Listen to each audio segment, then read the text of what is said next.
రాష్ట్రంలో చలి తీవ్రత భారీగా పెరిగింది. కోల్డ్ వేవ్ తో జనం బయటకు రావాలంటే జంకుతున్నారు. ఉదయం సాయంత్రం శీతల గాలులు వీస్తున్నాయి. జిల్లాల్లో 10 లోపే టెంపరేచర్లు నమోదవుతున్నాయి. ఆదిలాబాద్ జిల్లాలోని గిన్నెదరిలో 6 డిగ్రీల అత్యల్ప ఉష్ణోగ్రత నమోదైంది. సిటీలోనూ లోయెస్ట్ టెంపరేచర్లు రికార్డు అవుతున్నాయి. ఉదయం సాయంత్రం పనులకు వెళ్లేవారు ఇబ్బందులు పడుతున్నారు. కోల్డ్ వేవ్ ఉండడంతో వృద్ధులు పిల్లలు జాగ్రత్తగా ఉండాలని సూచిస్తున్నారు డాక్టర్లు. ఒక్కసారిగా చలి తీవ్రత పెరగడంతో తెల్లవారుజామున లేచి వివిధ పనులు వాకింగ్ జాగింగ్ కు వెళ్లేవారు ఇబ్బందులకు గురవుతున్నారు. ఏండ్లుగా ఉదయం త్వరగా లేచి వివిధ పనులకు వెళ్లేవారు చలి తీవ్రతకు కాస్త లేట్ గా బయటకొస్తున్నారు. ఎక్కువ మంది జనం చలికి తట్టుకునేలా దుస్తులు స్వెటర్స్ గ్లౌజెస్ వేసుకొని చలి ప్రభావం లేకుండా జాగ్రత్త పడుతున్నారు. అవి లేకుండా గడప దాటడం లేదు. హైదరాబాద్ లోని ట్యాంక్ బండ్ సంజీవయ్య పార్క్ పరిసరాల్లో గత 2 రోజులుగా తెల్లవారుజామునే వాకింగ్ కు వచ్చే వారి సంఖ్య కాస్త తగ్గింది. ఎక్కువైన చలిని ఎంజాయ్ చేస్తూ జాగింగ్ వాకింగ్ చేస్తామని కొందరు చెబుతుంటే చలి తీవ్రత వల్ల ప్రతిరోజు వాకింగ్ లో కాల్సే మిత్రుల సంఖ్య తగ్గిందని మరికొందరు వాకర్స్ చెప్తున్నారు. ఇక చలి తీవ్రతకు సంబంధించి మరిన్ని డీటెయిల్స్ కల్పన చెప్తారు. కల్పన, ప్రస్తుతం చలి తీవ్రత సిటీలో అలాగే ఊర్లలో కూడా బాగా పెరిగింది కదా, అప్డేట్స్ ఏంటి? శ్రవంతి, మీరు చెప్పినట్టుగానే చలి తీవ్రత మరింత పెరిగిందని చెప్పుకోవచ్చు. గత 2 రోజుల నుంచి అయితే తెలంగాణ రాష్ట్ర వ్యాప్తంగా ఈగమైతే మొదలైందని చెప్పుకోవచ్చు. చాలా ప్రాంతాల్లో మనకు కనిష్ట ఉష్ణోగ్రతలు అయితే చాలా వరకు పడిపోతున్న సందర్భాలు కూడా నెలకొన్నాయి. ముఖ్యంగా మనకు గత 2 రోజుల నుంచి అయితే ఈ చలి తీవ్రత ఈ ఈగంను మరింత ఎక్కువగా కనిపిస్తా ఉంది. ఇటు వాతావరణ శాఖ అధికారులు కూడా ఎప్పటికప్పుడు కూడా హెచ్చరికలు జారీ చేస్తా ఉన్నారు. ఇక రాబోయే 4-5 రోజుల పాటు కూడా చలి తీవ్రత మరింత అధికంగా ఉండే అవకాశం ఉందని చెప్పేసి ఎప్పటికప్పుడు కూడా హెచ్చరికలు జారీ చేయడం జరుగుతా ఉంది. ముఖ్యంగా చూసుకున్నట్టయితే ఆరెంజ్ తో పాటు ఎల్లో అలర్ట్స్ కూడా జారీ చేసి కనిష్ట ఉష్ణోగ్రతలు ఏ జిల్లాల్లో పడిపోతాయో ముందస్తు హెచ్చరికలు జారీ చేసి అక్కడ ఉన్న అధికారులతో పాటు ప్రజల్ని కూడా అప్రమత్తం చేస్తున్నారని చెప్పుకోవచ్చు.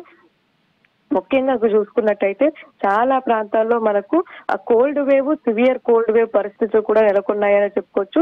చాలా వరకు సింగిల్ డిజిట్స్ లో పడిపోతున్న కనిష్ట ఉష్ణోగ్రతలతో చలికి ప్రజలైతే గజగజ వణుకుతున్న పరిస్థితులు కూడా నెలకొన్నాయి. ముఖ్యంగా దాదాపు ఉత్తర తెలంగాణ జిల్లాలకు సంబంధించి మనకు ఇట్లాంటి సిచ్యువేషన్స్ ఎక్కువగా కనిపిస్తా ఉన్నాయి. అదే విధంగా ఉదయం సమయంలో దట్టంగా మనకు పొగమంచు కూడా కమ్ముకుంటున్న పరిస్థితులు కూడా నెలకొన్నాయని చెప్పుకోవచ్చు. ఇక ఉత్తర తెలంగాణతో పాటు పశ్చిమ తెలంగాణలోని కొన్ని ప్రాంతాల్లో మనకు వచ్చే 4-5 రోజుల పాటు కూడా ఎక్కువగా చలి తీవ్రత, దాంతో పాటు పొగమంచు తీవ్రత కూడా అధికంగా ఉండే అవకాశం ఉండడంతో కూడా ఇప్పటికే ఇటు మనకు ఏ జిల్లాలకు సంబంధించి కూడా హెచ్చరికలు జారీ చేయడం జరిగింది.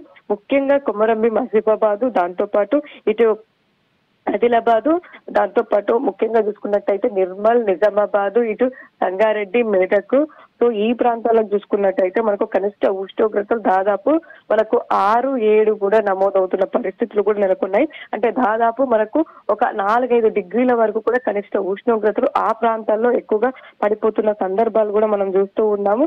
ఇక మెదక్తో పాటు వికారాబాదు, ములుగు, భద్రాద్రి కొత్తగూడెం, రంగారెడ్డి, హన్మకొండ, సో ఈ ప్రాంతాల్లో కూడా చాలా ప్రాంతాల్లో మనకు దాదాపు 9-10 డిగ్రీల లోపే కనిష్ట ఉష్ణోగ్రతలు అక్కడ కూడా నమోదవుతా ఉన్నాయి. ఇక ముఖ్యంగా హైదరాబాద్ కి సంబంధించి మనం చెప్పుకున్నట్టయితే దాదాపు మొన్నటి వరకు కూడా మనకు 14 డిగ్రీల నుంచి 16, 17, 18 డిగ్రీల లోపు కనిష్ట.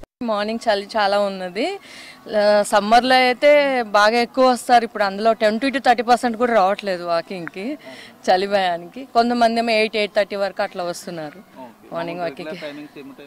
6కి ఇట్లా 5:30 to 6కే వచ్చేస్తారు వాకింగ్కి. ఏప్రిల్, మే, జూన్ మాత్రం ఫుల్ ఉంటారు, అందరు వచ్చేస్తారు. ఇప్పుడు ఈ 3 months మాత్రం బాగా తక్కువ ఉంటారు. కానీ మేము ఇక్కడ యోగా చేస్తాము, యోగా కోసమని కంపల్సరీ వస్తాం అనమాట. No effect, we enjoy walking. ఎందుకంటే పొద్దున్న చల్లగా ఉంటే కొంచెం మంచిగా ఉంటుంది. And we enjoy walking. We comes with our friends and every day we come here. Almost 365 days a year we come here. Almost 10-15 years నుంచి వస్తున్నాను సార్. ఇక్కడ 1 or 2 degrees is not matter for us because we are coming from long back. చాలా సంవత్సరాల నుంచి ఇక్కడ వస్తున్నాను అయితే no issues. Almost 3 kilometers every day, 3 to 5 kilometers depending on timing and all. We manage 3 to 5 kilometers. 6:30 to 7:30 घंटे ఉంటాను daily every day.